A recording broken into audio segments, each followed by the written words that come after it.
বরাকের হারাং নদীর বুকে রবিবার রাতে তলিয়ে যায় রংঘর ভাঙ্গারপাড় ফুটব্রিজ। সেতু ভেঙে পড়ায় যোগাযোগ বিচ্ছিন্ন রংঘর এলাকার কয়েক হাজার মানুষ। এবারে আনিপুরেও ভেসে গেল সিংলা নদীর ওপরে বিকল্প ফুটব্রিজ।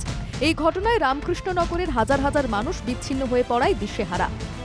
কয়েক মাস আগে আনিপুরের মূল সেতুটি ভেঙে পড়ার পর থেকেই আনিপুর, টিমুখা, দুর্লভছড়া, নিবিয়া এবং রাতাবাড়ি সহ একাধিক গ্রামের মানুষের দুর্গতি চরমে।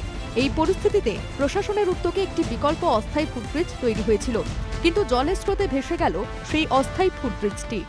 তখন এই ব্রিজটা তৈরি করতে আমরা কইছিলাম যে একটু উৎসাহভাবে করিয়ে দাও। তখন এক ভদ্রলোকে নাম জানি না, হয়তো ইঞ্জিনিয়ার হইলাম আমরা, আপনারা কোন ইঞ্জিনিয়ার নেই, কোন পজিশন কিরকম হইব এটা আমরা জানি। গতিকে এটা মানে তো এটা তো আজকে তো এটা জলমগ্ন হয়ে গেল। বাইরে থেকে মানুষ আইতেছে, মানুষের তো জরুরি জানা, তার তো ব্রিজটা নাই, এক সময় এখান থেকে ঘুরি আপনার আনিপুর যাইতে হলে তার 50 টাকা লাগে অটোয়, বুঝছেন?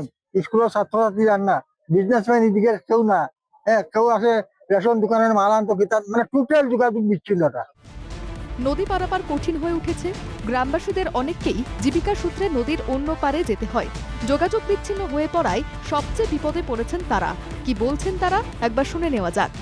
এইবার তো এইবারে তো এইবার মতো কোনো সুবিধা নাই, আমরা রুজি রুটির ব্যাপার হয়েছে এইবারও, এইটাও নাই। আমি এখানে আজকে দুনিয়ার সব রেডি খাই, বুঝছেন জানি সব অবস্থা তো সব আই কেন অবাক। এর মানে জল যেরকম বাড়ে ইয়র কি যে কিতা অবস্থা হইব।